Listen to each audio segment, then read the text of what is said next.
Vous pouvez prendre la parole de Dieu telle qu'elle est écrite et la prêcher, mais vous devez laisser toute la chose à la souveraineté de l'Esprit. Prêchez-la à un groupe de 50, de 100, de 1000, et pour 999 personnes du millier de gens. La chose est aussi morte qu'elle peut l'être. Ils ne perçoivent rien, ils ne ressentent rien. Mais une personne dans le millier est souverainement touchée. Cette parole est quelque chose de plus que des mots, que de la littérature. Cette parole est esprit et vie. Ceci n'est pas un accident ni une chance, mais un acte souverain. L'Esprit de Dieu a pénétré la parole en relation avec cette personne. Dans un sens, c'est la folie de la prédication, à savoir que vous devez prêcher sans avoir aucune garantie que la plupart des gens seront touchés par la parole de Dieu. Vous devez vous engager et croire que Dieu pénétrera la parole quelque part et touchera une vie, bien que la majorité des personnes soient laissées sans être touchées. C'est un élément supplémentaire, à savoir l'esprit de vie dans la parole de Dieu, agissant souverainement en relation avec le perdu. C'est bien sûr la parole créatrice, et cela nous amène à voir que dans l'homme céleste, la parole de Dieu est un acte de Dieu, et non pas simplement une déclaration de Dieu. Dans l'homme céleste, la parole de Dieu n'est jamais seulement une déclaration, c'est un acte. Nous disons beaucoup de choses et ensuite nous regardons tout autour pour voir le résultat avec la pensée en tête. Quelle est la valeur de tout ceci? Vous ne devez jamais, non jamais, chercher le résultat de la parole de Dieu dans l'homme céleste. Il est là. Vous pouvez ne pas le voir, mais il est là. La parole en relation avec l'esprit de vie en Christ est un acte, quelque chose est fait. Et lorsque cette parole est venue par l'esprit de vie, ceux à qui elle a été adressée par l'esprit intelligent ne peuvent jamais demeurer encore les mêmes, bien qu'ils puissent sembler continuer sur l'ancienne voie.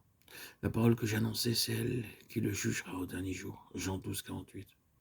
Quelque chose a été dit, la parole est venue et la chose est faite, pour ne jamais être défaite. Tôt ou tard, ces personnes concernées vont devoir justement affronter cela. Et tout cela aura pour origine le moment où l'Esprit a donné une expression à la parole.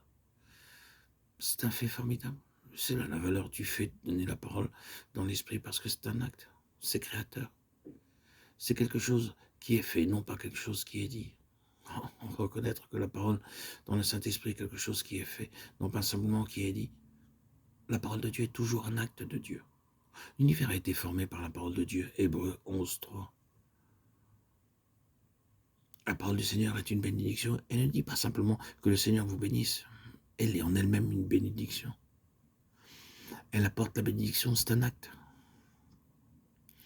Dans la personne sauvée, il y a un autre côté. Le premier côté est créateur, souverain. Or, dans le cas des personnes sauvées ou ceux qui sont concernés sont le peuple du Seigneur. L'opération de l'Esprit en relation avec la parole de Dieu n'est plus purement souveraine. Dans le cas de croyants, la parole n'est pas donnée en vue de créer, car cela est réalisé. Du fait de la parole du Seigneur exprimée souverainement par l'Esprit dans nos cœurs, nous sommes ainsi devenus ses enfants, engendrés par la parole de Dieu. C'est là un acte souverain. Mais désormais, ce qui est souverain cesse et la croissance a lieu par l'Esprit de vie dans la parole.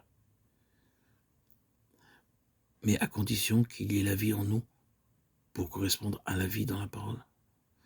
La vie dans la personne concernée ou dans la compagnie est la base de la croissance selon la parole du Seigneur, qui est la vie en elle-même. Considérez une simple illustration à partir de notre utilisation de la nourriture physique. Peu importe la façon dont vous nourrissez un cadavre, vous n'obtiendrez aucun changement, aucun genre de croissance. Il n'y a aucun intérêt à nourrir une personne morte. Il doit y avoir un peu de vie dans une personne qui corresponde à la vie se trouvant dans la nourriture qui la saisisse. Travaille et coopère avec elle avant qu'il puisse y avoir de la croissance. C'est ce que nous voulons dire par la cessation de l'activité qui porte principalement la marque de la souveraineté. L'acte souverain est quelque chose qui est à part de nous-mêmes. C'est la grâce de Dieu aux pécheurs, qui ne peuvent rien donner en retour.